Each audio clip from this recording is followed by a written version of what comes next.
Hello friends, ओम श्री गणेशाय नमः। ओम नमः शिवाय। आप सभी का स्वागत है आपके अपने YouTube चैनल पर। फ्रेंड्स, आज हम आपको इस वीडियो में बताने जा रहे हैं चमत्कारिक पाशुपति व्रत की पूजा विधि और पाशुपति व्रत कैसे करना चाहिए, कब करना चाहिए और पशुपति व्रत के नियमों के बारे में।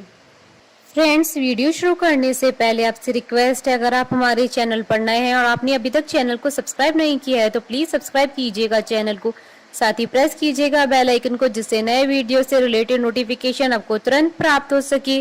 और वीडियो पसंद आने पर वीडियो को लाइक और शेयर जरूर कीजिएगा और कॉमेंट बॉक्स में ओम नमः शिवाय जरूर लिखिएगा। फ्रेंड्स, अगर आपने बहुत सारे फास्ट किए हैं लेकिन फिर भी आपकी मन की इच्छा पूरी नहीं हो पा रही है तो आप एक बार हर मनोकामनाओं को पूरी करने वाला और रुके हुए काम को आसान करने वाला पशुपतिनाथ भगवान का व्रत जरूर कीजिए। यह भगवान शंकर जी का व्रत है। इस व्रत की महिमा शिव महापुराण में वर्णित है। फ्रेंड्स, अब आइए जानते हैं पशुपतिनाथ व्रत कब करना चाहिए। यदि कोई विशेष समस्या हो जो कि आप किसी को बता नहीं सकते हैं, किसी को बहुत तकलीफ चल रही हो, बहुत कष्ट हो रहा हो और बहुत ज्यादा दुखी हो, तो जब कोई ज्यादा दिक्कत हो गई हो, कोई कर्जा हो गया, कोई बीमारी हो, कोई कार्य नहीं बन रहा हो और विवाह नहीं हो रहा हो, या वैवाहिक जीवन में कोई परेशानी चल रही है तो, या आपको कोई परेशान कर रहा है तो आप सिर्फ 5 सोमवार पशुपति व्रत कर लें, आपकी सभी मनोकामनाएं पूरी हो जाएंगी। फ्रेंड्स, अब आइए जानते हैं पशुपति व्रत कैसे करना चाहिए, पशुपति व्रत के नियमों के बारे में। यह एक चमत्कारिक व्रत है। इसमें आपको 5 सोमवार व्रत करना है, चाहे तो 6 भी रख सकते हैं। कई बार कुछ प्रॉब्लम की वजह से हम नहीं रख पाते हैं तो एक ज्यादा भी हो सकता है। इसमें हमें सुबह उठकर स्नान आदि करके संकल्प लेना है 5 सोमवार का। आप किसी भी सोमवार से व्रत शुरू कर सकते हैं। सुबह के समय नहा धोकर स्वच्छ वस्त्र धारण करके भगवान शंकर के मंदिर में जाएं और भगवान शंकर का अभिषेक करके पूजन करें। पूजन करने के बाद पूजा की थाली घर में लाकर रख लें और दोपहर के समय फलाहार कर लें। शाम के समय घर से 6 दिए घी के लगाकर उसी थाली में और कुछ साथ में मीठा बनाकर शंकर जी के मंदिर में लेकर जाएं। मंदिर में जाकर जो आप मीठा लेकर गए हैं उसके 3 हिस्से कर लें। 2 हिस्से मंदिर में रख दें और 1 हिस्सा अपने साथ लेकर आना है। घर से जो 6 दिए लेकर गए थे उसमें से 5 दीपक भगवान शंकर के सामने लगा दे। पशुपतिनाथ भगवान का ध्यान करते हुए अपनी मनोकामना बोलकर 1 दिया वापस थाली में लाएं। जब घर में प्रवेश करें तो घर के अंदर प्रवेश करते समय राइट भाग में जब आप प्रवेश करेंगे उसके सीधे हाथ का जो हिस्सा है वहां पर दिया जलाकर दरवाजे के बाहर लगा दीजिए। घर के अंदर प्रवेश कर जाइए। जब भोजन करें तो जो हिस्सा हम साथ में लाए थे उसके साथ ही भोजन करें। पशुपतिनाथ भगवान का यह व्रत सिर्फ 5 व्रत आपकी जिंदगी बदल देगा।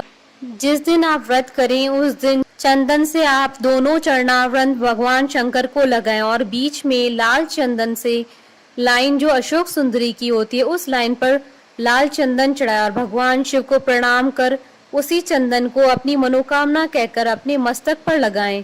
और 5वें व्रत के दिन एक श्रीफल पर मोली लपेटकर अपनी मनोकामना कहकर 108 बेलपत्र के साथ भगवान शंकर को चढ़ा दें और सीधा अर्थात आटा, चावल, दाल वगैरह शंकर जी के मंदिर में सीधे के भाव से ब्राह्मण को दे दे। शाम को व्रत का पारण कर ले। 5 व्रत जो भगवान शंकर की व्रत भगवान पशुपतिनाथ के नाम से करता है उसके सभी मनोरथ पूर्ण हो जाते हैं। अगर कोई बच्चा सीए की पढ़ाई कर रहा हो या कोई कंपटीशन एग्जाम दे रहा हो या किसी की नौकरी नहीं लग रही हो या पास नहीं हो पा रहा है तो उस बच्चे के लिए एक व्रत भी पशुपतिनाथ भगवान के नाम का कर लेता है और बीच में शिवलिंग पर जो त्रिपुंड की 3 लाइनें बनाते हैं उसमें बीच की लाइन पर शहद चढ़ा देता है और उस शहद को 1 चम्मच से उठाकर अपने घर ले और एग्जाम देने के 1 दिन पहले शहद खा लेता है तो वह बच्चा अच्छे नंबरों से पास हो जाता है और वह जिंदगी में कभी फेल नहीं होता है। फ्रेंड्स, अब आइए जानते हैं पशुपतिनाथ व्रत के नियमों के बारे में। आप इस व्रत को किसी भी सोमवार से शुरू कर सकते हैं, चाहे शुक्ल पक्ष से या कृष्ण पक्ष से, चाहे गुरु या शुक्र तारा डूबा हो या होलाष्टक हो, आप किसी भी सोमवार से यह व्रत शुरू कर सकते हैं। फ्रेंड्स, सवाल अब ये आता है कि व्रत में नमक खा सकते हैं या नहीं। इस व्रत में नमक का प्रयोग नहीं किया जा सकता। आप इस व्रत को मीठा ही रखें, इसमें नमक नहीं खाते हैं। अगर आपके घर के पास मंदिर नहीं है तो आप घर पे आटे का शिवलिंग बनाकर उसकी पूजा कर सकते हैं। जो 5 दिए शिवलिंग के सामने रखने हैं वो आप वहाँ घर पर ही आटे की शिवलिंग के सामने रख दे। और प्रसाद का हिस्सा, यदि आप 2 हिस्से के बारे में सोच रहे हैं तो वो 2 हिस्सों को पंडित को दे दें या गाय नंदी को खिला सकते हैं। यह व्रत कौन कौन रख सकता है? इस व्रत को सभी महिलाएं, पुरुष, बच्चे कर सकते हैं। छठा दिया हमें मंदिर से जलाकर नहीं लाना है, हमें इसे घर के बाहर ही जहाँ हम रखने वाले हैं वहीं जलाना है। बिकॉज जब मंदिर से आते हैं तो रास्ते में दिया बुझ सकता है, इसलिए घर पर आकर ही दिए को जलाएं। जब भी आटे के दिए बनाते हैं तो हम डेली यूज करने वाले आटे को अलग रख लें, उसमें थोड़ा सा गंगा जल और घी मिलाकर ही आटे के दिए बनाएं। इससे माँ अन्नपूर्णा की कृपा रहती है। इस व्रत को बीच में नहीं छोड़ना है, इस व्रत को कंटिन्यू ही करना है। हाँ, यदि जब महिलाओं की माहवारी की समस्या आए तो व्रत करे पर पूजा न करे, या तो आप व्रत एक स्किप भी कर सकते हैं और नेक्स्ट सोमवार से फिर स्टार्ट कर सकते हैं। पंचामृत बनाने की विधि: गाय का घी, दूध, दही, शक्कर, शहद, गंगा जल, इन सबको मिलाकर भोलेनाथ का रुद्राभिषेक करना है। यदि गाय का घी अवेलेबल नहीं है तो हम दूसरा घी भी शिव जी का नाम लेकर यूज कर सकते हैं। सबसे पहले व्रत वाले दिन आपको अपने बाल धोने चाहिए, पूरी तरह से हम पवित्र रहें। यदि एक दिन पहले धो लिए हैं तो आप उस दिन सोमवार वाले दिन थोड़ा सा गंगाजल बालों में लगा सकते हैं। इस व्रत में सुबह शाम दोनों टाइम मंदिर में जाकर पूजा करनी है। शाम की पूजा का अधिक महत्व होता है। व्रत वाले दिन सोना नहीं चाहिए। इस व्रत में फलाहारी किया जा सकता है, शाम को भी फलाहारी भोजन ही करना है। बिलपत्र फटे कटे हो तो उसमें से साफ बिलपत्र ही चढ़ाने। बिलपत्र पर ओम नमः शिवाय लिखकर भगवान शंकर को अर्पित करें। पशुपतिनाथ व्रत की उद्यापन विधि: उद्यापन प्रदोष काल में 5वें सोमवार को करना है। उद्यापन वाले दिन साबूदाने की खीर जरूर बनाएं। उद्यापन के एक दिन पहले तामसिक वस्तुओं का सेवन न करें। सूर्योदय से पहले उठे, गंगा जल डालकर स्नान करें। बेल पत्र को एक दिन पहले ही तोड़ लें। सूर्योदय से पहले उठे दूर्वा नंदी को जरूर चढ़ाएं। पूजा में रोली, कुमकुम, टूटे हुए चावल, तांबे या पीतल में रखा पंचामृत, टूटी बेल पत्र का यूज न करें। भगवान शंकर की पूजा करते समय मुंह उत्तर दिशा की तरफ होना चाहिए। अगर आप कुंवारी कन्याएं हैं तो मोली से शिव पार्वती का गठबंधन अवश्य करें। 7 बार मोली को नारियल पर लपेटे और शिव जी से प्रार्थना करें कि हे शिव जी, मुझे अच्छा वर दें, जीवन में खुशहाली लाएं। यदि सौभाग्यवती हैं तो जब भी गठबंधन करें और अच्छे सौभाग्य का वर मांगे। यह सब धूप दीप दिखाकर बाती लगाएं। अच्छे से पूजन कर आप शिव जी की आधी परिक्रमा लगाएं।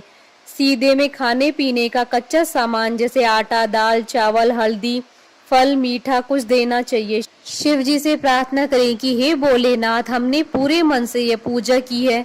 यदि हमसे कोई गलती हो गई है तो हमें क्षमा करें, मेरी मनोकामना को पूरा करें।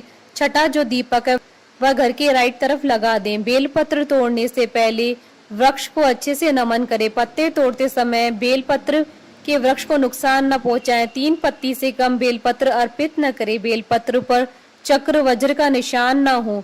बाजार का मीठा यूज न करे। सुबह की थाली से जो पूजन किया था उससे ही शाम का पूजन करे। फिर जैसे ही 4 सोमवार किया था वैसे ही दीपक रखना है और 108 बेलपत्र पर राम नाम या ओम नमः शिवाय लिखकर शिव जी को अर्पित करें। यदि आपको 11 ही बेलपत्र मिले हैं तो उसमें ही भगवान राम का नाम लिखकर आप गंगा जल से धोकर 108 बार अर्पित कर ओम श्री शिवाय नमस्तभ्यम मंत्र बोलना चाहिए।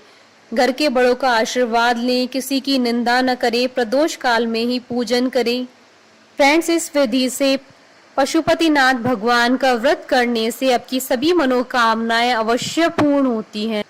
हमारे साथ इस वीडियो में अंत तक बने रहने के लिए आपका धन्यवाद। ओम नमः शिवाय।